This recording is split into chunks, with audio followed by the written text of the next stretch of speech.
रसूलुल्लाह सल्लल्लाहु अलैहि वसल्लम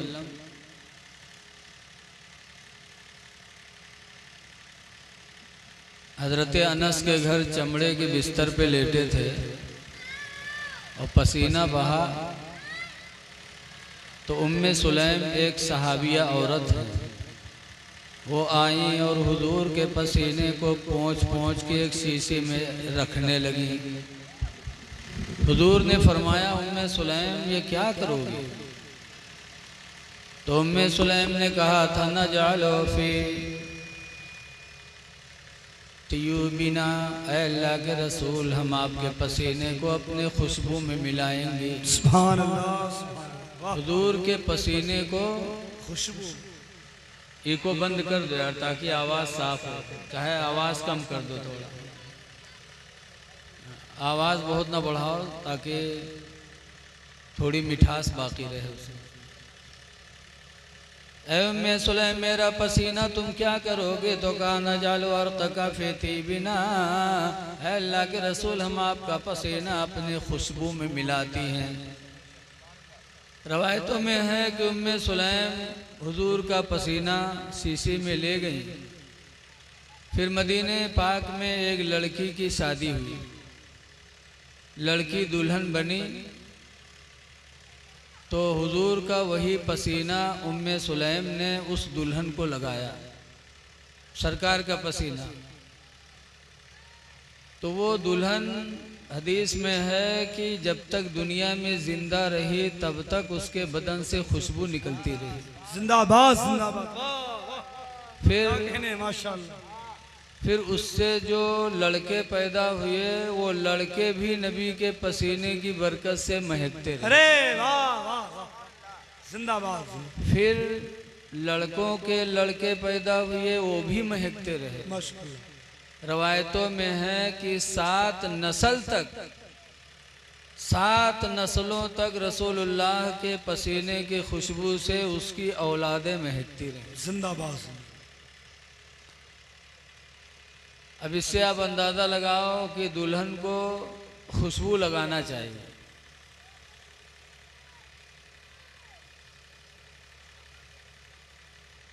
नबी का पसीना लगाया गया तो महकी, और हमरा तुमरा पसीना कोई का लगाए दो तो जूता तो खावे जी। बोलो, कोई पसीना किसी का लगाएगा अपने को? जो लोग कहते हैं कि सरकार भी इंसान हम भी इंसान, तो कहने वालों से पूछो कि क्या तुम्हारा पसीना, वो अपन पसीना अपने मेहरों को लगाए दें तो चप्पल पे ही है। बोलो, रसूलुल्लाह का पसीना लगा तो दुल्हन जिंदगी भर महकी, उसकी औलादें महकी, औलाद की औलादें महकी। आला हजरत इमाम अहले सुन्नत फरमाते हैं, वल्लाह जो मिल जाए मेरे गुल का पसीना, गुल माने फूल, हुजूर अपनी उम्मत के लिए मिसल फूल के हैं। वल्लाह जो मिल जाए मेरे गुल का पसीना, और मांगे न कभी इत्र न फिर चाहे दुल्हन फूल, मांगे न कभी इत्र न फिर चाहे दुल्हन फूल। नबी की जिंदगी हमारे आपके लिए नमूने अमल है। कुरान हुजूर पर नाजिल हुआ तो उस कुरान में अल्लाह ताला ने फरमाया, वन्किहुल अयामा मिनकुम, ऐ मेरे बंदो तुम में जो औरत बेवा हो जाए उससे तुम निकाह कर लो। बेवा से निकाह कर लो। आज बेवा से निकाह करने में आदमी हिचकिचाता है कि उनके साथ निकाह हो रहा है, वो मरीगा हम कैली हम मरी जाए।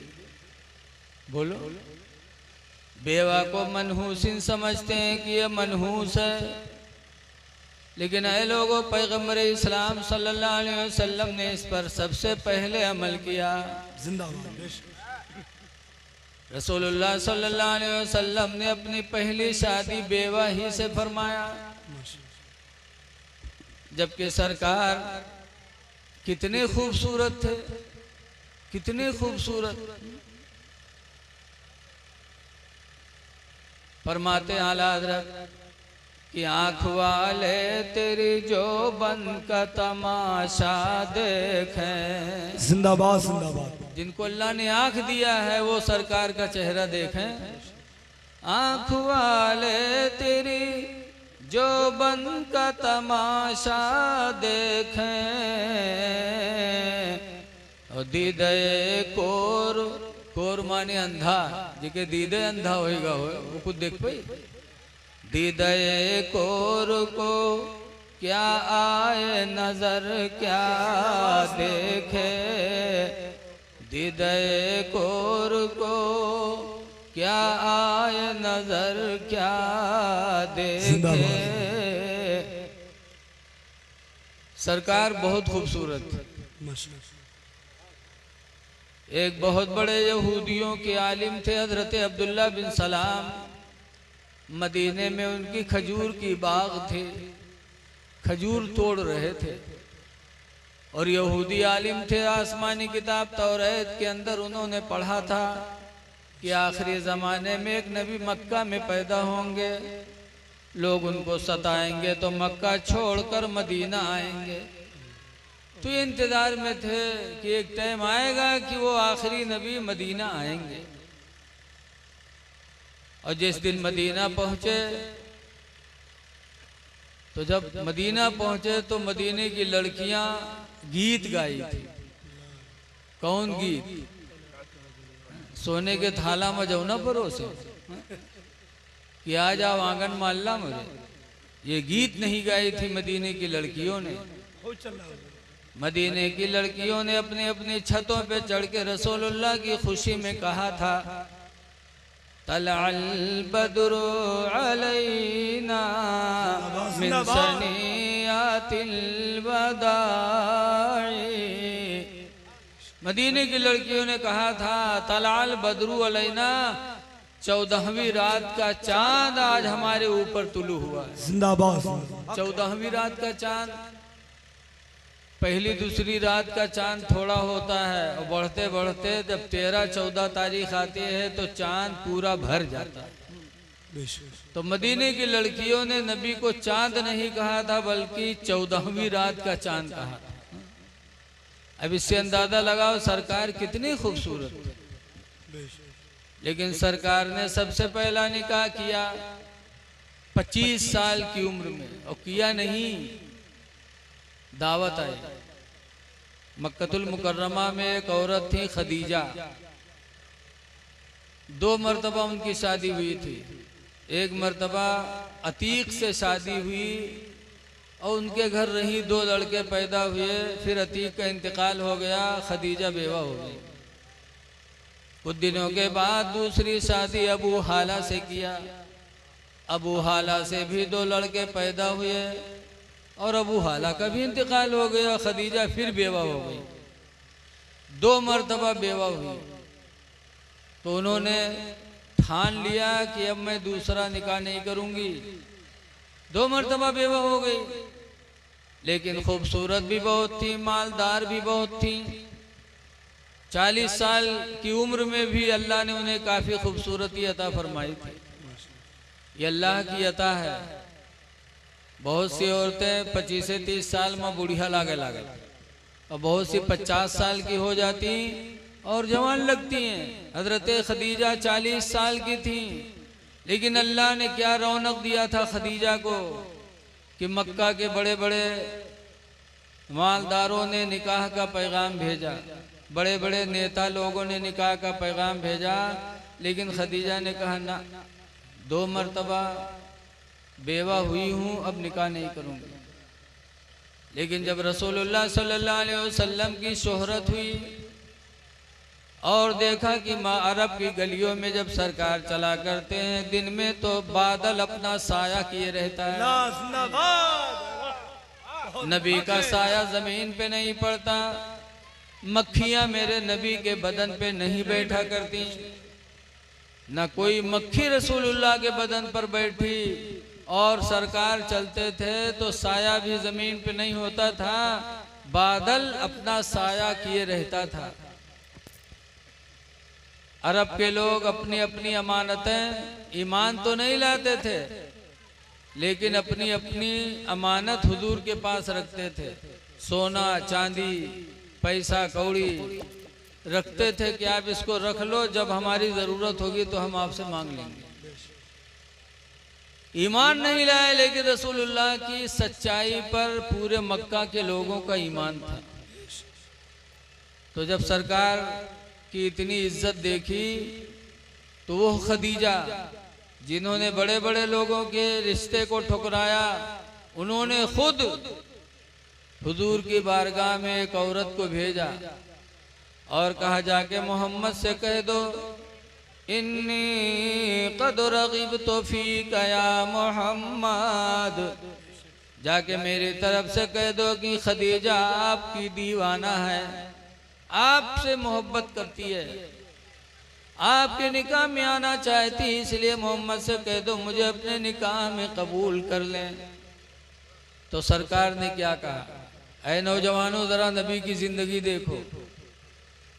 आजकल तो नौजवान अगर कोनो बिटिया तनी के मुस्कियाए गोली बले के चल देते कलकत्ता बम्बई भगा ले जाते, बप्पा हुआ थाने में पकड़ के तूरे जाते, घर कुड़ुक्की होते बिल्डोजर चलते। आज का नौजवान इस तरह करता है। लेकिन ऐ नौजवानों अपने नबी की जिंदगी देखो। खदीजा ने जब निकाह का पैगाम दिया तो सरकार ने हाँ नहीं किया, हाँ हाँ हाँ चलो चलो ना, बल्कि रवायतों में आता है कि खदीजा से मेरे नबी ने जवाब में कहा था कि जाके खदीजा से कह दो कि मेरे बाप नहीं, मेरी माँ नहीं, मैं यतीम पैदा हुआ, मेरे अब्बा नहीं है अब्दुल्ला कि मैं उनसे पूछूं, मेरी माँ आमना भी नहीं है कि मैं उनसे पूछूं, लेकिन अभी इसी ज़मीन पर मेरे चचा मौजूद हैं। मेरे चचा अबू तालिब जिंदा है, मेरे चचा अब्बास जिंदा है, मेरे चचा अमीर हमजा जिंदा है। मैं अपने चचा लोगों से कहूँगा, अगर उन लोगों ने ये रिश्ता पसंद किया तो होगा निकाह, वरना नहीं होगा। ऐ नौजवानों, नबी की जिंदगी नमूने अमल है। जब कोई लड़की निकाह का पैगाम दे तो खुद से हाँ न करो, बल्कि अपने खानदान पर छोड़ दो, माँ बाप पर छोड़ दो, चाचा लोगों पर छोड़ दो। जब खानदान के लोगों के मर्जी से निकाह होगा तो अल्लाह उस निकाह में खैर व बरकत फरमाएगा। सुकून की जिंदगी भर गुजारोगे, वो औरत तुम्हारे लिए जन्नत बन के साबित होगी। कब? जब माँ बाप की मर्जी से शादी करोगे। सरकार ने अपने चचा लोगों को बुलाया और मीटिंग किया कि खदीजा ने निकाह का पैगाम भेजा है। तो खदीजा बड़ी नेक औरत थी पूरे अरब में। ए लड़के, अरे यार न जाओ, थोड़ी देर बैठ जाओ, फारसी अंग्रेजी नहीं सुना रहे यार, उर्दू ही सुना रहे हैं। अभी जाइयो मोबाइल देखियो 2 बजे रात तक, फिर थोड़ी देर बैठ जाओ मेरे भाई। ये जवानी बड़ी अच्छी जवानी होती है। इस जवानी में इबादत करने वालों को अल्लाह क़यामत के दिन अपनी रहमत का साया नसीब करेगा। जवानी की इबादत बहुत पसंद है, लेकिन आज हिंदुस्तान के माहौल गड़बड़ है। नमाज कब पढ़ी है? जब उठ बैठ न पई है, रुकुम जई है तो कखी है और सजदम जई है तो कखी है। बताओ, जवान थे तब नहीं पढ़ा। ऐसे हज करे कब जई है? जब बुढ़ाए जई है। तो सब सफा मरवा के दरमियान में सही करेंगे, हाजी दौड़ते दौड़ते ही कखी है वही वही है। बताओ, हिंदुस्तान का माहौल बहुत गड़बड़। जो हज करने जाते हैं उनसे पूछो कि दूसरे ममालिक के लोग हज करने जवानी में आते हैं कि हम सफा मरवा के दरमियान दौड़ेंगे, कोशिश से अल्लाह के घर का तवाफ करेंगे, अरफात में जाएंगे तेजी के साथ, वहां खड़े होकर के दुआ करेंगे परवरदिगार से जोहर से लेके मगरिब टाइम तक। जवानी की इबादत बहुत पसंद है। बहरहाल है बच्चों, थोड़ी देर आए हो सुन लो, 1 घंटा आप टाइम दे दो बस।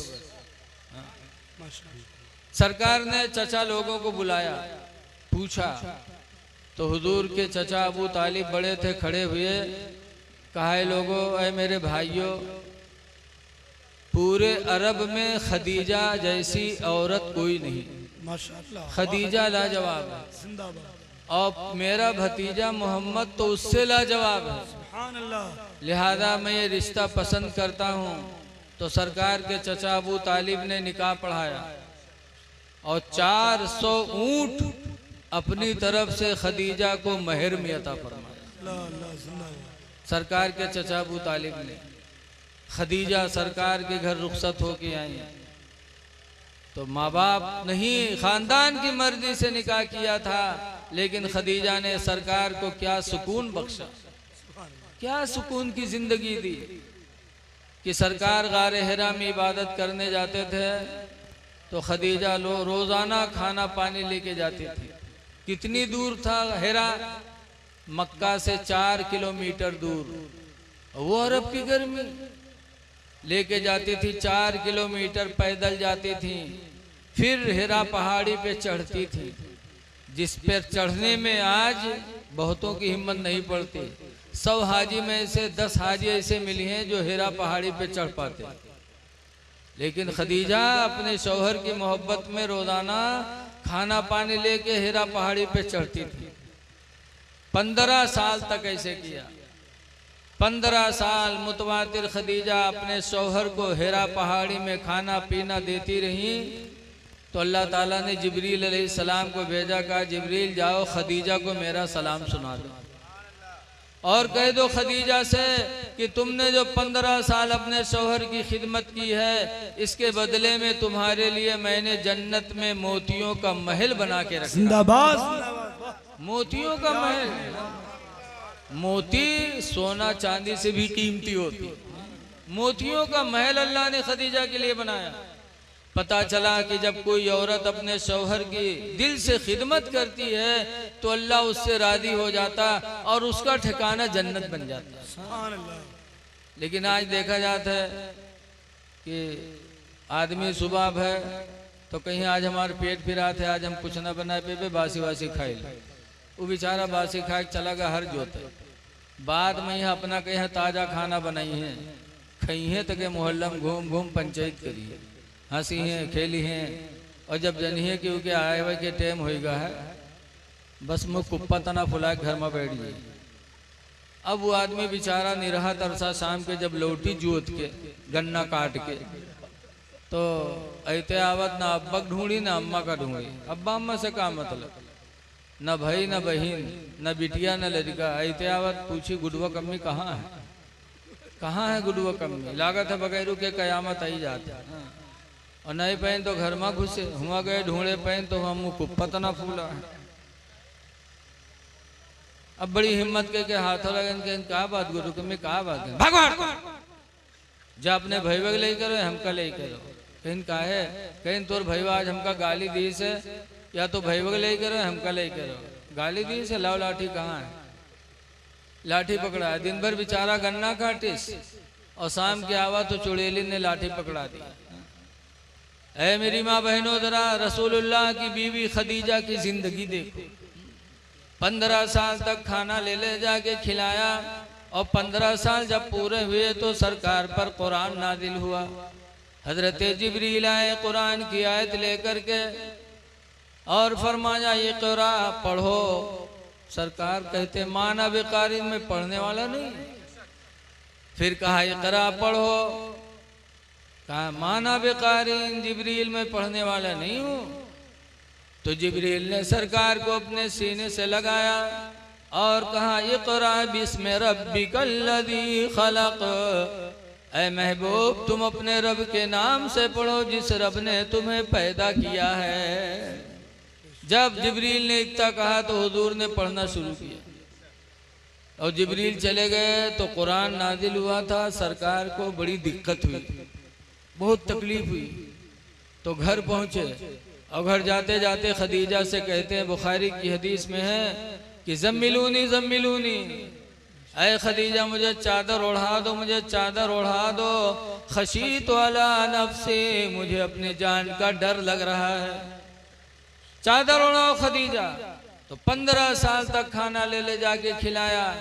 और सरकार गहरा से आते थे तो सेब केला लेके नहीं आते थे, लेकिन वारे खदीजा 15 साल खाना खिलाया। और 15 साल के बाद जब सरकार आए, परेशानी बयान की, तो खदीजा ने जवाब क्या दिया? वो बोली कि सरकार को सुकून मिल गया। कौन बोली थी? खदीजा ने कहा था, कल्ला वल्लाहि ला युखज़िकल्लाहु अबदा, हरगिज नहीं, अल्लाह ताला आपको कभी रुसवा नहीं करेगा। आप क्यों परेशान हैं? इन्नका लतसिलुर रहमा, इसलिए कि तुम लोगों पर रहम करते हो। जब तुम लोगों पर रहम करते हो तो अल्लाह ताला तुमको जलील नहीं करेगा। वतक्सिबुल मादूमा, और यतीमों और बेवाओं को तुम कमा कमा के खिलाते हो। वतहमिलुल कल्ला, और कमजोरों का बोझ लाद लाद के उनके घरों तक पहुंचाते रहते हो। ये सरकार की जिंदगी थी कि कोई बोझा लिया जाता था और जहाँ देखते सरकार की ये परेशान हो रहा है तो उसका बोझा सरकार अपने सर पे रख लेते और उसके घर ले जाके दे आते। खदीजा कहती हैं, जब आपका अमल इतना अच्छा तो अल्लाह आपको कभी रुसवा नहीं करेगा। ये सुकून की बोली खदीजा। अब आजकल की हमरी तुमरी मेहरुए हुई थी, अब आए के परेशानी बयान करो तो यही कहती, और रोज रोज हुआ जाओ, और जाओ, रोज रोज हुआ तुम बोलो। लेकिन ना, पूरी जिंदगी खदीजा सुकून बनी रही। इसीलिए सरकार की 11 बीवियां थी। कितनी बीवियां थी? 11 में 10 से कोई औलाद नहीं हुई। 10 बीवियों से कोई बच्चे पैदा नहीं हुए। सिर्फ खदीजा से 2 लड़के और 4 लड़कियां पैदा हुई। 25 साल खदीजा सरकार के साथ रही। फिर खदीजा का इंतकाल हो गया तो हुजूर ने शादी की हजरत आयशा से। और आयशा जवान थी। जब सरकार आयशा के बिस्तर पे लेटते और करवट बदलते तो कहते, हाय मेरी खदीजा। इधर करवट बदलते तो कहते, हाय मेरी खदीजा। आयशा नाराज हो गई, कहने लगे, अल्लाह के रसूल, आप बुढ़िया की याद करते रहते हो। मैं जवान आपके साथ लेटी हूँ और आप बुढ़िया की याद करते रहते हो। तो सरकार ने फरमाया था, आयशा सुनो, मैं खदीजा को कभी नहीं भुला सकता। खदीजा को कभी नहीं भुला सकता, इसलिए कि खदीजा का मेरे ऊपर एहसान है। पहला एहसान यह है कि जब मक्का के लोगों ने मुझे झुठलाया कि तुम नबी नहीं हो, तो सबसे पहले खदीजा ने मुझे अल्लाह का नबी माना। और जब अरब के लोगों ने मेरे साथ दुश्मनी की तो खदीजा ने अपनी पूरी दौलत मेरे ऊपर खर्च कर दिया। और तीसरा एहसान ये है कि अल्लाह ने खदीजा के पेट से मुझे औलादें अता फरमाई है, इसलिए मैं खदीजा का एहसान मंद हूँ। खदीजा से अल्लाह ने मुझे औलाद दिया है। ऐ लोगों, पता चला कि बीवी का सबसे बड़ा एहसान मर्द पर है कि बीवी की वजह से मर्द को औलादें मिलती। वरना मेहरुए न हुए तो गुडुआ पपुआ कहाँ से लेके हो बताओ? है कौन दुकान जाओ लेके आओ। बहुत एहसान है औरतों का कि उनके वजह से हम और आप साहिब औलाद बनते हैं। सरकार ने सबसे पहले शादी हजरत खदीजा से करके उम्मत को सबक दे दिया कि लोगों, तुम्हारे बीच में अगर कोई औरत बेवा हो जाए तो उससे निकाह करने में कुछ न सोचो, बल्कि अपने नबी की जिंदगी को सामने रख करके उसको अपने दामन में लगा लो। अल्लाह तुम्हारी जिंदगियों में बहारों को पैदा फरमाएगा, जिंदगी हमेशा बहार वाली होगी। तो कुरान फरमाता है, निकाह करो उस औरत से जो बेवा हो जाए। वस्सालिहीन मिन इबादिकुम, और ऐ औरतों, अब औरतों से अल्लाह ने खिताब किया, ऐ औरतों उस लड़की से शादी करो, ऐ औरतों उस मर्द से शादी करो, अस्सालिहीन मिन इबादिकुम, जो नेक हो, चाहे तुम में किसी का गुलाम ही क्यों न हो। किसी का नौकर हो, लेकिन अगर वो नेक हो तो उससे तुम रिश्ता कर लो। सीटी बोल रहा है बेटा, थोड़ा कम करो। व इमाइकुम, और ऐ मर्दो तुम उस लड़की से शादी करो जो नेक हो, अगरचे तुम में किसी के यहाँ नौकरानी ही क्यों न हो। दीनदारी देखो। आगे अल्लाह फरमाता है यकूनु फुकरा, अगरचे वो फकीर हो, गरीब हो, फकीरी गरीबी न देखो। युगनिहुमुल्लाहु मिन फज़लिही, अल्लाह अपने फजल से उन्हें माला माल कर देगा। सालेह से रिश्ता करो। गुलाम हो लेकिन नेक हो तो रिश्ता कर लो। लेकिन आज देखा जाता है कि नहीं, अगर लड़का दाढ़ी रखा ले तो के बिहुए जल्दी न हो। एक आदमी ऐसे था, उसकी लड़की की शादी एक लड़के से लगी। बपुआ कहे जी देख तो ली, जब देखेगा तो लड़कवा के दाढ़ी रहे तो कहे अरे यार ये तो मुल्ला है हो, का खई का कमाई, छोड़ो हटाओ कोनो पैंट बूसट वाला बताओ। तो पैंट बूसट वाला मिल गया, शादी तय हो गई।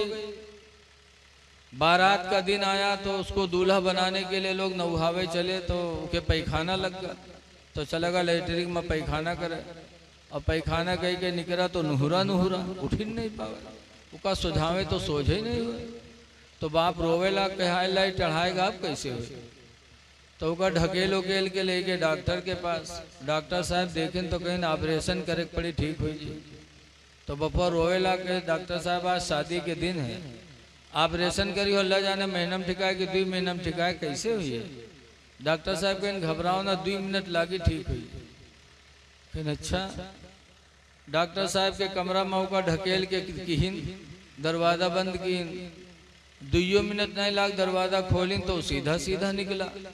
अब सबका बहुत ताज्जुब कि हाय अल्लाह ये कौन ऑपरेशन हुआ कि 2 मिनट नहीं लागा ऑपरेशन होगा ठीक हो गवा। तो लोग पूछला कि डॉक्टर साहब कौन बीमारी रहा 2 मिनट नहीं लागा ऑपरेशनों कह दियो ठीक हो गवा। डॉक्टर साहब कहें कोई बीमारी नहीं, पैंट के हुक बूसट में लगा ली रहा है, पैंट के बटन बूसट में बताओ, हिया बटन हिया लगा ली तो आदमी उठ पे पहन है ऐसे बताओ, ऐसे ऐसे चोंगा पर है। ऐ लोगो, कुरान कहता वस्सालिहीन मिन इबादिकुम, तुम में सालिह हो चाहे किसी का नौकर ही क्यों न हो, उससे रिश्ता कर लो। युगनिहुमुल्लाहु, अल्लाह उन्हें मालदार बना देगा। इसीलिए हजरत अली शेर खुदा कहते हैं कि अगर किसी ने किसी लड़की की दौलत देख करके शादी किया कि ये लड़की मालदार है, जहेज का सामान ज्यादा लाएगी, अगर किसी ने लड़की की दौलत को देख करके अगर रिश्ता किया तो हजरत अली कहते हैं उसकी जिंदगी में मुहताजी के दिन जरूर आएंगे। एक वक्त आएगा कि वो मुहताज बनेगा। इसलिए रिश्ता नेक करो। लड़कियां जब नेक होती हैं तो शौहर की जिंदगी में बहारें होती हैं। इसीलिए हदीस पाक में हुजूर से पूछा गया अय्युल मरअति खैरुन, अल्लाह के रसूल कौन औरत बेहतर है, सबसे अच्छी औरत कौन है।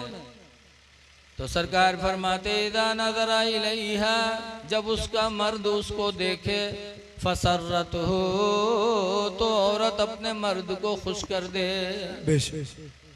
देखे और देखते ही खंड मर्द खुश हो जाए। लेकिन आज कैसरगंज के पास सराय काजी है, गया तकरीर करने तो एक कासिम भाई खड़े हो गए, कहीं मौलाना साहब मेहरबान समझा दो, उन्हें फांसी लगाए ले। हम कहें काहे, कहीं दिन भर मेहनत करो, शाम के आओ तो उल्टे चाल लठी सुनाओ। सबसे अच्छी औरत वो है कि जब मर्द बाहर से आए और बीवी को देखे तो बीवी इस तरह पेश आए कि शौहर खुश हो जाए। और सहाबा ऐसे करते थे। एक सहाबी थे अबू तलहा रसूलुल्लाह के, उनकी बीवी थी उम्मे सुलैम। एक लड़का था, निमोनिया की बीमारी हो गई।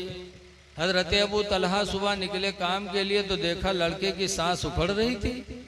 खड़े होकर सोचने लगे कि मैं जा रहा हूँ मजदूरी करने, बच्चे की हालत इतनी गड़बड़ है, खुदा जाने क्या हो। खड़े सोचते रहे, फिर गरीबी ज्यादा थी, गरीबी की वजह से अबू तलहा काम करने चले गए। अबू तलहा मजदूरी करने गए, इधर अल्लाह की मर्जी की उम्मे सुलैम के बच्चा का इंतकाल हो गया। बच्चा का इंतकाल हुआ। अब उम्मे सुलैम सोचती हैं कि मेरे शौहर अबू तलहा काम करने गए हैं, जिंदगी का सहारा एक बच्चा था, उसे भी अल्लाह ने आज उठा लिया। शाम को आएंगे, मेरे बच्चे की लाश देखेंगे तो परेशान हो जाएंगे। उम्मे सुलैम सोचने लगी कैसे करूं कि अपने शौहर को सुकून दे दूं। बच्चे की लाश घर में है और शौहर को सुकून देने के लिए सोच रही हैं। फिर सोचा और उसके बाद अपने बच्चे की लाश को घर के कोने में लिटा दिया, ऊपर से चादर डाल दिया, खाना बनाया, नहाया, कपड़ा बदला। रवायतों में है यहाँ तक कि उम्मे सुलैम ने बनाव संवार भी किया। इस तरह बन संवर गए जैसे शादी का मौका हो। अबू तलहा शाम को लौटे, जैसे दरवाजे पर पहुंचे पूछते हैं कैफल गुलाम, ऐ उम्मे सुलैम बच्चा कैसा, बच्चे की हालत सुनाओ, बच्चा कैसा है। तो उम्मे सुलैम ने लाश की तरफ इशारा किया, कहा हदा नफ्सुहु, उसकी सांस रुक गई। हदा नफ्सुहु, बच्चे की सांस ठहर गई। अबू तलहा समझे कि सांस उखड़ उखड़ के चलती थी, बच्चे की सांस रुक गई है, इसका मतलब बच्चा ठीक हो गया। इसलिए कि उम्मे सुलैम सजी हुई थी, इस तरह बनी समरी थी जैसे शादी का मौका हो। तो अबू तलहा बहुत खुश हो गए कि मेरा बच्चा ठीक हो गया। उम्मे सुलैम ने खाना दिया, अबू तलहा ने खाना खाया, फिर बिस्तर बिछाया। अबू तलहा और उम्मे सुलैम ने आराम किया। घर में लाश रखी हुई इकलौते बेटे की, आराम किया। रवायतों में है यहाँ तक कि मियाँ बीवी ने सोहबत भी कर ली। और जब सोहबत से फारिग हुए अबू तलहा, तब उम्मे सुलैम उठ के बैठती हैं, कहते हैं मेरे प्यारे शौहर अबू तलहा एक मसला बताओ। कहा क्या? कहा अगर कोई आदमी अपनी कोई चीज अमानत के तौर पर आपके पास रख दे, फिर वो मांगे तो आप देंगे कि नहीं देंगे? कहा बिल्कुल दे दूंगा। कहा कोई तकलीफ? कहा अमानत को देने में कौन तकलीफ, जिसकी अमानत है उसको वापस करने में कौन तकलीफ। तब उम्मे सुलैम कहते हैं मेरे शौहर अबू तलहा अगर यही मसला है कि अमानत को देने में तकलीफ नहीं होनी चाहिए तो सुन लो, अल्लाह ने जो हमें तुम्हें एक औलाद दी थी वो औलाद भी खुदा की अमानत थी। आज अल्लाह ने अपनी अमानत वापस ले ली है। बच्चे का इंतकाल हो गया, लाश कोने में रखी है। अबू तलहा जो सुने चारपाई से कूदे, लाश के पास आए, चादर हटाई, अगलौते बेटे की पेशानी को चूमा और रोने लगे। कहा हाय उम्मे सुलैम तुमने गजब कर दिया, हाय अफसोस, मेरे अगलौते बेटे की लाश घर में रखी रही, मैंने खाना भी खा लिया, मैंने आराम भी कर लिया, सोहबत भी कर ली।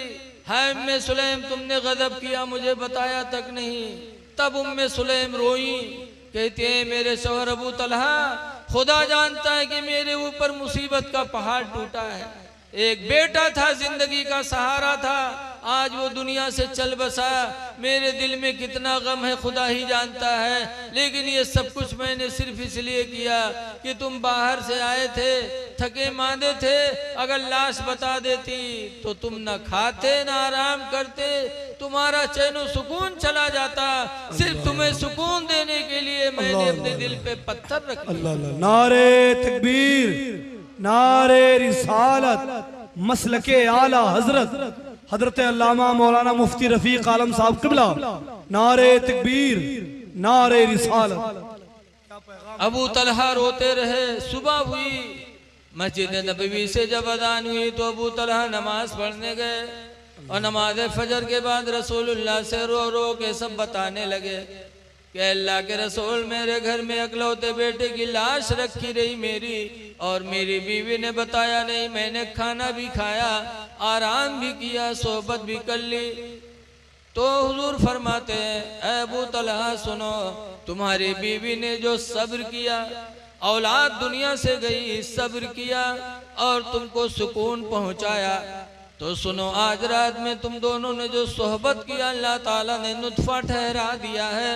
चंद ही दिनों में अल्लाह ताला तुमको उससे बेहतर औलाद अता फरमाएगा। सुभान अल्लाह। और चंद ही दिन गुजरे कि अल्लाह ने उम्मे सुलैम की गोद को हरी भरी फरमा दिया। पता चला कि सबसे अच्छी औरत वही है जो शौहर को सुकून देने की कोशिश करे। लेकिन आज हालात गड़बड़ है।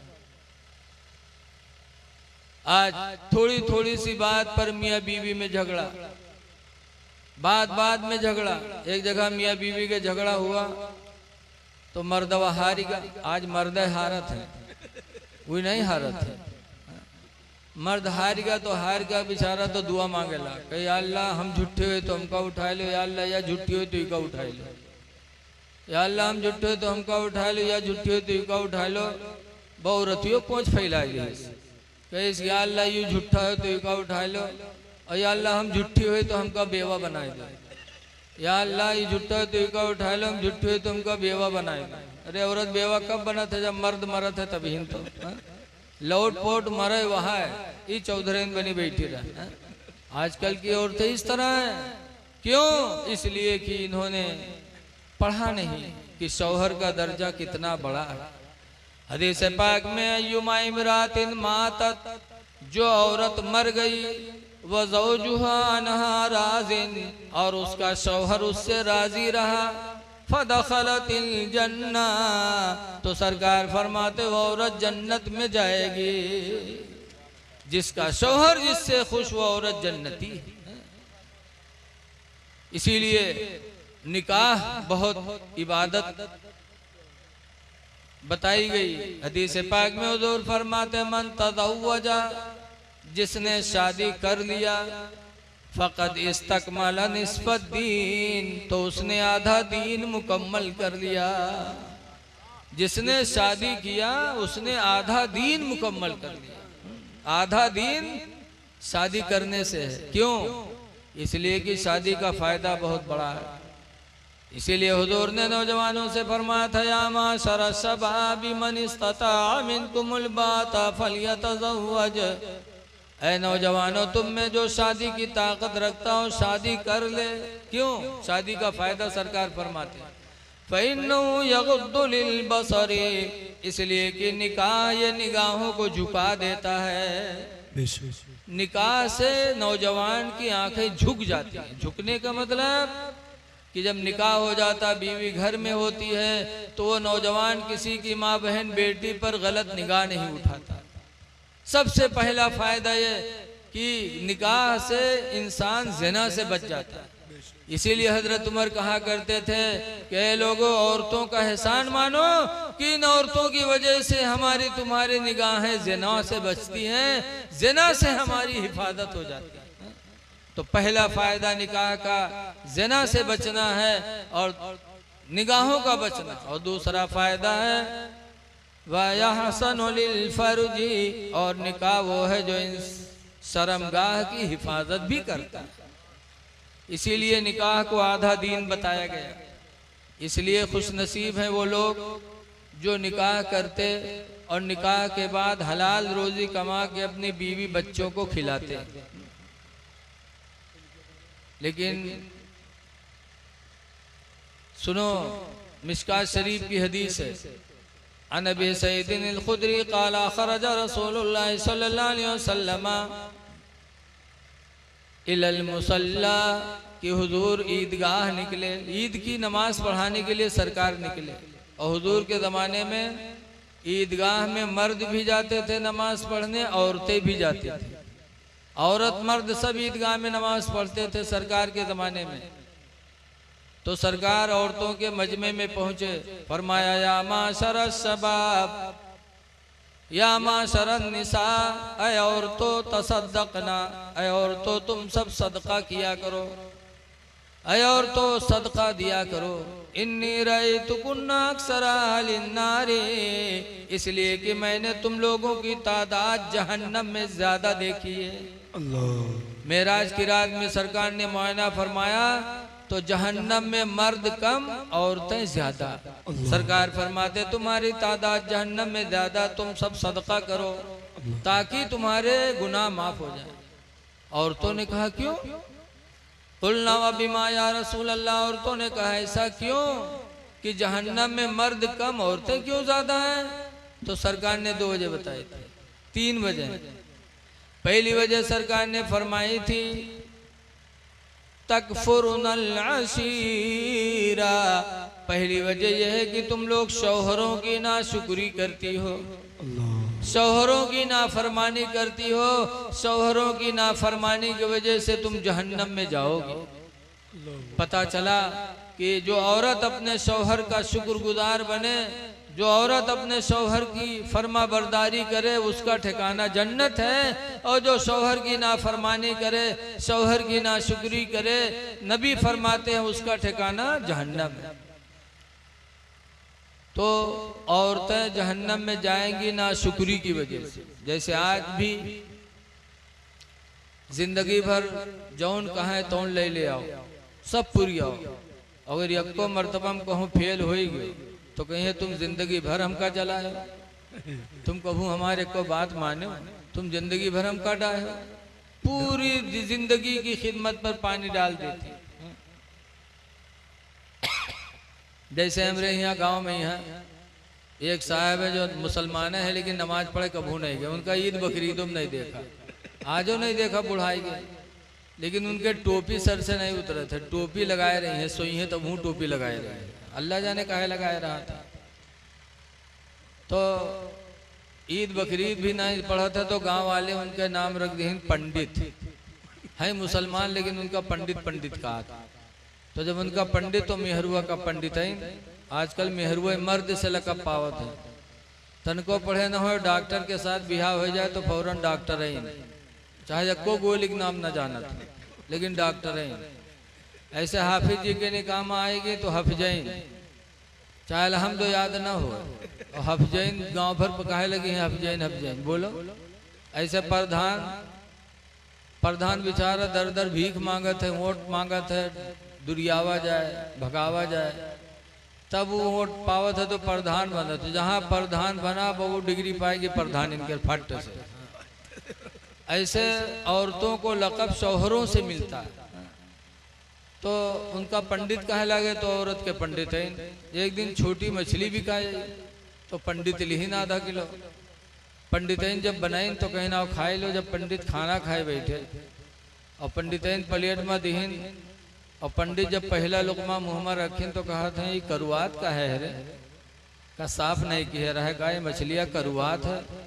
तो पंडितैन कहा था तू है जू जरना, तो सब दिन हमारे जू जा रहे, सब दिन लेके लगाए, कहीं ना ही करुआत है रे।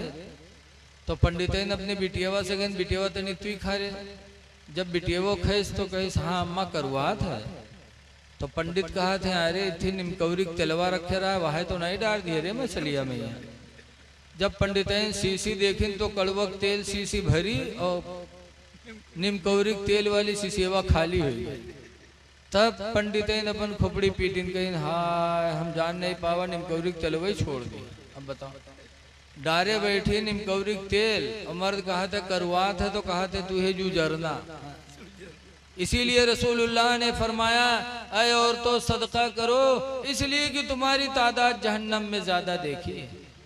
आगे फरमाते व तकस्तुरुनल लाना, और दूसरी कमी यह है कि तुम बद्दुआएं ज्यादा करती हो, बद्दुआ करती हो, बद्दुआ की वजह से तुम जहन्नम में जाओगी। ऐ मेरे भाई तुम भी बद्दुआ न मांगो, अपने दुश्मन के लिए भी बद्दुआ न किया करो, न अपनी औलाद के लिए करो। जिस नबी का आपने कलमा पढ़ा है उस नबी ने कितनी मुसीबतें उठाई। मक्का से 70 किलोमीटर ताइफ है, ताइफ मेरे नबी तबलीग करने के लिए गए। जैसे ला इलाहा इल्लल्लाह का पैगाम सुनाया कि अल्लाह के अलावा इबादत के लायक कोई नहीं है, तो ताइफ के लोगों ने पत्थर चलाना शुरू किया। इतने पत्थर मारे हत्ता तशक्कत कदमा, यहाँ तक कि सरकार के दोनों पैर जख्मी हो गए। रवायतों में है कि सरकार के दोनों जूते खून से भर गए। तो जो लोग दो एक लोग मक्का से साथ में गए थे, उन लोगों ने कहा उदउ अलल मुशरिकीन, ऐ नबी इन काफिरों के लिए बद्दुआ कर दो, बद्दुआ कर दो, ताइफ वालों के लिए हिलाक हो जाए, इतने पत्थर मार रहे हैं। लेकिन मेरे नबी ये रहमत ने बद्दुआ के लिए हाथ नहीं उठाया। मेरे नबी के हाथ उठे ताइफ के अंदर तो दुआ के लिए हाथ उठे, दुआ मांगी थी, अल्लाहुम्मा इहदी कौमी, अल्लाह मेरी कौम को तू हिदायत दे दे। हिदायत की दुआ मांगी थी, हिलाकत की दुआ नहीं मांगी थी। इसीलिए किसी कहने वाले ने कहा है कि सलाम उस पर कि जिसने बादशाही में फकीरी की, सलाम उस पर कि जिसने गालियां सुन कर दुआएं दी। इसलिए मेरी माँ बहनें भी बैठी हैं, ऐ मेरी माँ बहनों, तुम्हारी बख्शिश तुम्हारे शौहर की खुशी में। रसूलुल्लाह सल्लल्लाहु अलैहि वसल्लम ने इसीलिए फरमाया था कि अगर अल्लाह के अलावा किसी के लिए सजदा करना जायज़ होता तो मैं औरतों को हुक्म दे देता कि सुबह शाम अपने शौहरों का सजदा करें। एक सहाबिया नबी की बारगाह में गई, कहने लगे अल्लाह के रसूल सल्लल्लाहु अलैहि वसल्लम, मेरे शौहर के बदन में फोड़ा है और वो फोड़ा बदबू करता है, नाक नहीं दी जाती। तो अल्लाह के रसूल क्या मेरे लिए इजाज़त है इस्लाम में कि जिस घर में मेरा शौहर लेटे उस घर के अलावा दूसरे घर में मैं लेट जाऊं? जिस घर में मेरा शौहर रहता है नाक नहीं दी जाती, इतना उसका फोड़ा बदबू करता है, तो क्या दूसरे घर में रहने की इजाज़त है इस्लाम में? सरकार ने फरमाया कि तुम मुझसे इजाज़त लेने आई हो दूसरे घर में, जाओ अपने शौहर के फोड़े को तुम अपनी जबान से चाटो और उस वक्त तक चाटाओ जब तक कि तुम्हारे शौहर का फोड़ा ठीक न हो जाए। तुम अलग रहने के लिए सोचती हो, अगर जायज होता औरतों को गैर खुदा का सजदा करना तो मैं हुक्म दे देता कि अपने शौहरों को सजदा करना।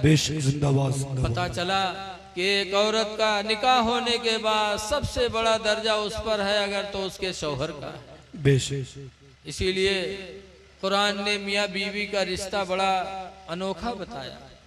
अल्लाह कुरान में फरमाता हुन्ना लिबासुल लकुम, तुम्हारी बीवियां तुम्हारी लिबास हैं, व अंतुम लिबासुल लहुन्ना, और मर्दो तुम अपनी औरतों के लिबास हो। बीवी शौहर का लिबास और शौहर बीवी का लिबास। अल्लाह ने फरमाया हुन्ना लिबासुल लकुम अंतुम लिबासुल लहुन्ना, वो तुम्हारे लिबास हैं तुम उनके लिबास हो। और लिबास का काम क्या है बताओ? लिबास का काम है इज्जत का छुपाना। आज ये हम और आप कपड़ा पहने बैठे तो हमारी आपकी इज्जत छुपी हुई कि नहीं छुपी हुई? बोलो। अल्लाह ने लिबास बताया, इसका मतलब है कि बीवी से कोई कमी हो जाए तो शौहर कहीं बयान न करे, और शौहर से कोई कमी हो जाए तो बीवी कहीं बयान न करे। गोया कि दोनों एक दूसरे की लिबास है। लेकिन आज औरतें आई हैं और उसके बाद जब नैहर गई हैं तो एक से एक ऐब हुआ लगई हैं। उसमें ये है सास हमारी ऐसी है, ससुर हमारा ऐसा है, नंद हमारी ऐसी है, फलान ढमाक। ऐ मेरी माँ बहनों, मेरी बच्चियों, कुरान ने तुम्हें लिबास बताया है और लिबास का काम है इज्जत का छुपाना। कुछ भी मुसीबत हो, कुछ भी परेशानी हो, लेकिन अपने माँ बाप के सामने जाहिर न करो, सब्र करो। अल्लाह ताला उसी सब्र पे खुश होगा और तुम्हें खुशियों की जिंदगी नसीब कर देगा। बेशक जिंदाबाद। लिबास है एक दूसरे के, और लिबास का काम है इज्जत का छुपाना। लेकिन आज बहुत से लोग लिबास पहनत हैं फिर भी उनकी इज्जत छुपती नहीं है। बताओ, पैंट पहनी है तो इतनी चुस्त कि घूम जाए पीछे देखो तो दुकान तो हिस्से में बटी नजर आवत। ऐसे हमारी माँ बहनें लिबास ऐसा पहनेंगी, बहुत सी कहना नहीं चाहिए। आप लोग कहोगे मौलवी मौलाना यही देखते हैं का, लेकिन हम लोग भी इंसान हैं, फरिश्ते नहीं हैं। इसी दुनिया में इसी जमीन पे हम लोग भी घूमा करते हैं। बहुत सी हमारी माँ बहनें नकाब पहन के चलेंगी तो नकाब को रस्सी से कमर में बांधती हैं, पट्टी लगाती हैं। ये मेरे बांध के चली है कि लागत है सुल्ताना डाकू है, डाका मारे जाते हैं, कमर बांधे। इतनी बेहयाई महसूस होती है, इतना गुस्सा लगता है ऐसी औरतों पर कि नकाब पहनने से क्या फायदा हुआ। तुम कमर में पट्टी बांधती हो, तुम्हारे जिस्म का हिस्सा नजर आता है। इसीलिए अल्लाह के रसूल ने 1400 साल पहले फरमाया था, अन अबी हुरैरा काला काला रसूलुल्लाह, हजरत अबू हुरैरा से रवायत है, फरमाया अल्लाह के रसूल ने एक जमाना ऐसा आएगा कि कासियातुन लिबास पहने होंगी, आरियातुन नंगी होंगी, मुमीलातुन अपना दिल दूसरे को दे बैठेंगे, माइलात और दूसरे का दिल खुद ले बैठेंगे। जो मेरे नबी ने 1400 साल पहले कहा था, आज वो मामला हूबहू हो रहा है। आज हमारी माँ बहनें ऐसा लिबास पहनती हैं कि लिबास पहनने के बावजूद भी नंगी नजर आती हैं। ऐसा लिबास पहनो मेरी माँ बहनों कि तुम्हारे जिस्म का कोई हिस्सा जाहिर न हो सके। हया इस्लाम में बहुत बड़ी इबादत है, शर्मो हया। हजरत इमाम आदम अबू हनीफा रदी अल्लाह अन्हु एक दिन बैठे थे और लड़के गेंद खेल रहे थे। गेंद उचका और इमाम अबू हनीफा के पास आ गया। अब सब लड़के डरा के अरे हजरत के पास कौन जाएगा गेंद उठाने। लेकिन एक लड़का उमा हीरो टाइप के रहा है, वो कहे हम लेके आते हैं, तुम लोग डरो तो हम जाते हैं। आया, इमाम आदम के सामने से गेंद उठाया और चला। इमाम आदम ने फरमाया ये लड़का हलाली नहीं है, ये लड़का हलाली नहीं है। लोगों ने कहा अरे आपने कैसे कह दिया हलाली, मतलब यह है कि इसके नसब का आपने इनकार कर दिया। जब उसकी माँ को बुलाया इमाम आदम ने शहादत के लिए, जब लोग नाराज होने लगे, इमाम आदम ने उसकी माँ को बुलाया और बुलाने के बाद फरमाया अल्लाह को हाजिर जान के बताया लड़का इसके ये अपने बाप का है या ये अपने बाप का नहीं किसी और का है। इमाम आदम से उसकी माँ डरी और उसने सही सही बता दिया, ऐ मुसलमानों के इमाम, आप कहते हो खुदा का डर पैदा हुआ, हकीकत में अपने बाप का नहीं है, फला से मुझसे ज़िना हो गया था, ये लड़का फला का है। तो लोगों ने इमाम आदम से पूछा कि आपको कैसे मालूम हो गया जो आपने कह दिया। तो कहा इसके अंदर हया नहीं थी। अल्लाह, हया नहीं, अगर शर्मो हया होती तो सब बच्चे नहीं आए, गेंद उठाने आया तो गेंद उठाने आया चला। इसका मतलब जब इसके अंदर हया नहीं है तो हया नहीं है तो हम समझ गए कि हलाली नहीं है। तो पता चला कि हया इस्लाम के मुसलमान के लिए बहुत जरूरी है। इसीलिए हुजूर फरमाते हैं अल हया व शोबतुम मिनल ईमान, हया ये ईमान का बहुत बड़ा हिस्सा है। लिहाजा मेरी माँ बहनों, शादी ब्याह के मौके पर इस तरह लिबास न पहनो जिससे नंगापन नजर आए, इसलिए कि इस्लाम ने तुम्हें बहुत इज्जत दी है, बहुत इज्जत दी है। बनाओ संवार करो तो घर में कुरान फरमाता ला युब्दीन ज़ीनतहुन्ना, औरतें हरगिज़ हरगिज़ अपना बनाओ संवार जाहिर न करें, इल्ला लिबुलतिहिन्ना, मगर अपने शौहर के सामने, शौहर के सामने बन संवर के रहे ताकि शौहर का दिल खुश रहे। शौहर के सामने, लेकिन आज घरे रही है तो न बनिए संवरिए न नहाई है, तो कह जाइए मदरसा में कहे मौलाना साहब तेने कुछ बनाए तो पूछो कहा बात, कहीं हमरे मर्दवा के तो हमरे लाग आखिर नहीं उठा थे। अब बताओ जब महीना नहाई हो ना तो निगाह उठी। इंसान की फितरत में सफाई दाखिल है, हमारी तुम्हारी फितरत में सफाई दाखिल है। देखो किसी के यहाँ मेहमान जाओ बन के और उसके घर का कोई छोटा बच्चा अगर निकले साफ सुथरा कपड़ा पहन के, साफ सुथरा हो, तो मेहमान थोड़ी देर के लिए उस बच्चे को गोद में उठा लेता, बोलो चुम्मा लेता, गोदी में बिठाता। और अगर कोई ईमेल लड़का घर से निकले जी के बुल्लू बुल्लू नाके निकलत हुआ तो बताओ कोई मेहमान का चुम्मा ली है? इंसान की फितरत में मोहब्बत सफाई दाखिल है, पाकी दाखिल है। इसलिए मेरी माँ बहनों, घर में बंद संवर के रहो, साफ सुथरा रहो, ताकि तुम्हारा शौहर बाहर से आए देखे और उसका दिल बाग बाग हो जाए। कुरान पर अमल करो ताकि हमें तुम में तलाक की नौबत ना आए। आज तलाक की नौबत क्यों आती है? शादी में यह जही बन संवर के, मेलम जही बन संवर के तो दूसरे से मुस्कियाई बतियाई है। जहाँ मुस्कियाई बतियाने मर्दवा देखिस वो वही दिन से लतियावे शुरू करत। किसे हंसत रहा रे तू, किसे मुस्कियानी रहा है? बताओ, वही दिन से मियाँ बीवी में नफरत शुरू हो गई। ये नफरत क्यों आई? तुमने कुरान के उसूल को छोड़ा। कुरान पर अमल करती तो आज ये मुसीबत तलाक की ना आती।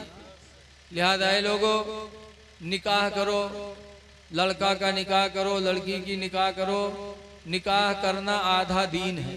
आधा दीन अल्लाह ताला निकाह से मुकम्मल फरमा देता। जिंदाबाद जिंदाबाद। फिर आगे हुजूर फरमाते हैं फलियत्तकिल्लाह फी निस्फिद्दीन, कि आधा दीन तो निकाह से हासिल कर लिया और आधे दीन के बारे में चाहिए कि अल्लाह से डरे। फलियत्तकिल्लाह फी निस्फिद्दीन, चाहिए कि अल्लाह से वो डरे आधे दीन के बारे में। अब आधा दीन क्या रह गया? इमाम गजाली फरमाते हैं कि इंसान का जो मैदा है, मैदा, वो मैदा शैतान का अड्डा है, वहाँ शैतान रहता है। जब हराम रोजी बदन में जाती है, मैदा में पहुँचता है तो शैतान खिलखिला के हंसता है, उछलता है। और जब हलाल रोजी पहुँचती मैदा में तो शैतान रो करके वहाँ से भाग लेता है। इसलिए इमाम गजाली फरमाते हैं कि आधा दीन तो ईमान निकाह से हुआ और आधा दीन हलाल रोजी से अपनाओ। हलाल रोजी अगर तुमने खाई तो तुमने अपना आधा दीन मुकम्मल कर लिया। इसलिए रिज़्क़े हलाल खाओ और अपने बच्चों की शादी करो। औरतें मिसल जन्नत के हैं। अभी हजरत फरमा रहे थे कारी मुश्ताक साहब ने कि जन्नत की खेतियां हरी नहीं होती, कुछ कह रहे थे, जिसके घर में बेटियां नहीं होती। बेटियां ये यकीनन जन्नत है। आज हमारे तुम्हारे घरों में रौनक होती है बच्चियों से। बच्चे तो दुश्मन हैं, बच्चियां रहमत हैं। मैं नहीं कहता, अल्लाह ने फरमाया, कुरान में फरमाया, या अय्युहल्लज़ीना आमनू, ईमान वालो, इन्ना मिन अज़वाजिकुम, बेशक तुम्हारी बीवियां, व औलादिकुम, और तुम्हारे लड़के, अदुव्वल लकुम, ये दोनों तुम्हारे दुश्मन हैं। कुरान ने कह दिया बीवी दुश्मन। कौन बीवी दुश्मन? हजरत इब्राहीम अलैहिस्सलाम। तारीख बड़ी लंबी, पूरी बात नहीं बताऊंगा। हजरत इब्राहीम अलैहिस्सलाम अपने बेटे इस्माइल को ले गए थे, अपनी बीवी हाजरा को मक्का के जंगल में छोड़ के आए थे। और काफी जमाना गुजर गया, तब वहां पहुंचे तो देखा वहां जंगल नहीं है, शहर आबाद है। तफसील बड़ी लंबी है, वो कहना नहीं चाहता। जब शहर देखा तो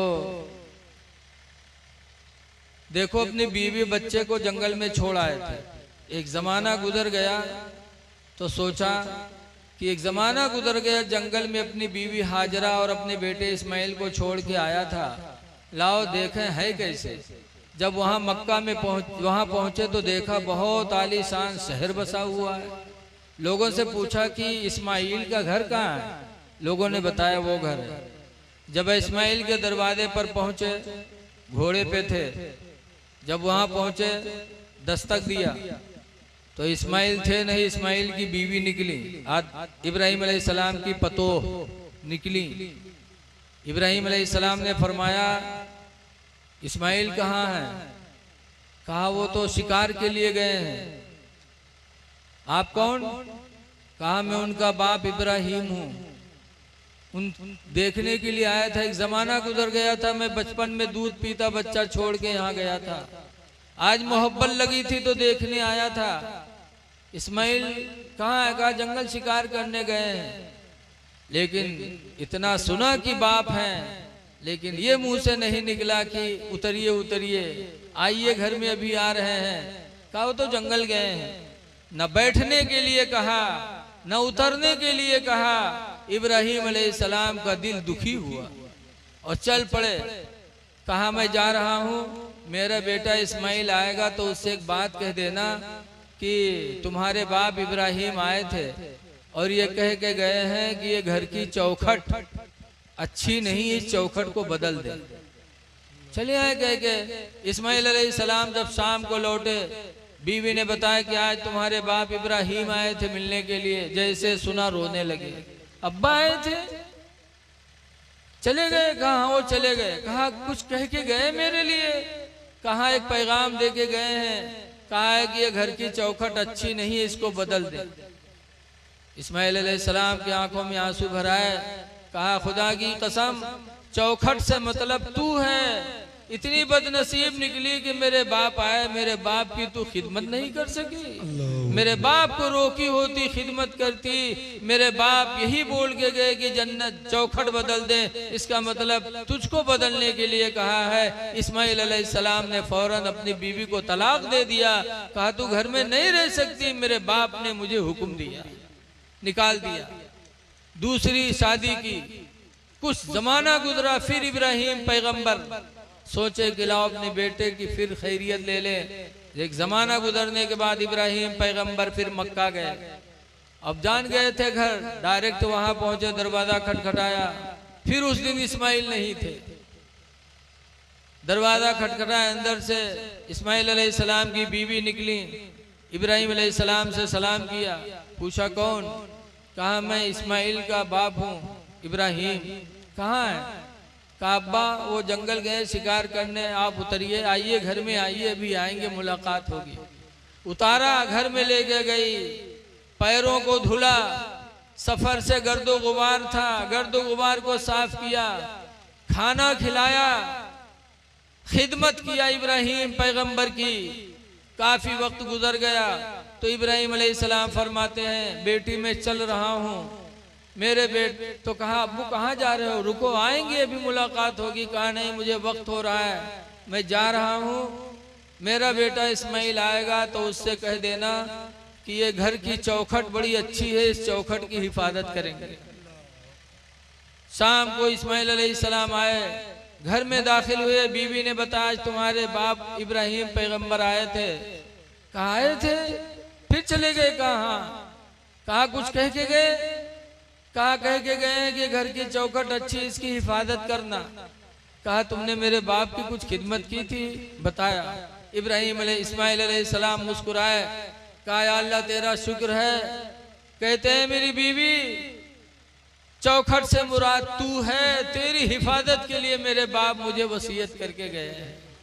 पता चला कि वही बीवी घर में रखने के लायक है जो सास ससुर की खिदमत गुजार हो, जिससे शौहर का दिल खुश हो, ससुर का भी दिल खुश हो। और जो इससे शौहर नाराज, ससुर नाराज, माँ नाराज, वो बीवी घर में रखने के लायक नहीं। इसीलिए हजरत उमर फारूक आजम रदी अल्लाह ताला अन्हु की पतोहिया हजरत उमर को तकलीफ दिया करती थी। हजरत उमर ने अपने बेटे अब्दुल्ला को बुलाया, कहा बेटा इसको तलाक दे दे, मुझे इससे तकलीफ होती है। लेकिन बीवी का मामला अब्दुल्ला सर झुका लिए, कुछ नहीं बोले। तो हजरत उमर गए, हुजूर से शिकायत की। कहा या रसूल अल्लाह मेरा बेटा अब्दुल्ला है, उसकी बीवी मुझे तकलीफें दिया करती है। मैंने कहा था छोड़ दे, वो नहीं माना, चुप रहा। अल्लाह के रसूल ने अब्दुल्ला को बुलाया और बुलाने के बाद फरमाया अब्दुल्ला ये तुम्हारे बाप उमर हैं, तुम्हारी बीवी इनको तकलीफें पहुंचाती है, तलाक के लिए कहा, तुमने तलाक नहीं दिया।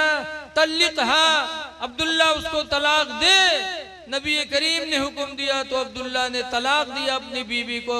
पता चला कि सबसे अच्छी बीवी वही है जो अपने ससुर को खुश रखे, अपनी सास को खुश रखे, अपने घर को खुश रखे। इसलिए कुरान ने बताया बीवी दुश्मन है, दुश्मन वही जो माँ बाप को तकलीफ पहुंचाए। लेकिन आजकल के सास ससुर भी अजीब होते हैं, सास ससुर भी अजीब होते हैं।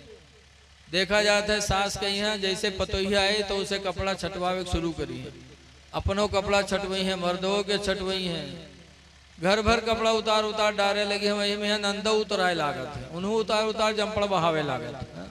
कहाँ तक वो कपड़ा धुले बताओ। अब आने वाली बहू अगर घर में सुबह सोए जाए, अपन बिटिया सोए जाए तो कोई न जानते, मोहल्ला में कोई न जानी फलाने की बिटिया सोवत है, और पतोहिया की आंख लग जाए तो वह डाइन सास मोहल्ला में घूम घूम का कही हमरे यहाँ भैंसिया के तो आखिर नहीं खुले, हमरे यहाँ भैंसिया तो दोपहर तक सोईता है। बताओ आजकल की सास ऐसी होती हैं, ऐ मेरी माँ बहनों, जैसे तुम अपनी बच्ची को बच्ची समझती हो वैसे अपनी बहू को भी अपनी औलाद समझा करो। बेशक सुभान जब अल्लाह। बहू को औलाद का दर्जा दोगी तो वो माँ का दर्जा देने के लिए मजबूर हो जाएगी। आने वाली बहुओं पर जुल्म न करो। कुरान ने पहले पारे में फरमाया, आशिरूहुन्ना बिल मारूफ, ऐ मर्दो, ऐ बंदो, तुम अपने औरतों पर अच्छा सलूक करो। इसीलिए रसूलुल्लाह के निकाह में 11 बीवियां थी, सरकार ने कभी मारा पीटा नहीं। तो खुश नसीब है वो है जो अपने हयाल को खुश रखे। आखिरी बात कह के मैं अपनी तकरीर ख़त्म कर रहा हूँ। ऐ लोगों, हुजूर सल्लल्लाहु अलैहि वसल्लम का जब विसाल हुआ तो सरकार आखिरी वक्त, हजरत आयशा कहते हैं कि हुजूर के आगे तसले में पानी भरा रखा था। सरकार उस पानी में ऐसे ऐसे हाथ डालते थे, आखिरी वक्त था सरकार का, ऐसे ऐसे पानी में हाथ डालते और कहते थे, अस्सलातु वमा मलकत ऐमानुकुम, ऐ लोगों मैं जा रहा हूँ, नमाज का ख्याल रखना और अपने मातहतों का ख्याल रखना। नमाज के बारे में चलते चलते मेरे नबी ने ताकीद की है, और मातहत से मुराद बीवी, बीवी का ख्याल रखना, बीवी पर जुल्म न करना। तो नमाज का ख्याल रखो और जो तुम्हारे मातहत हैं उन पर जुल्म न करो, रहम करो। ये मेरे नबी की वसीयत है।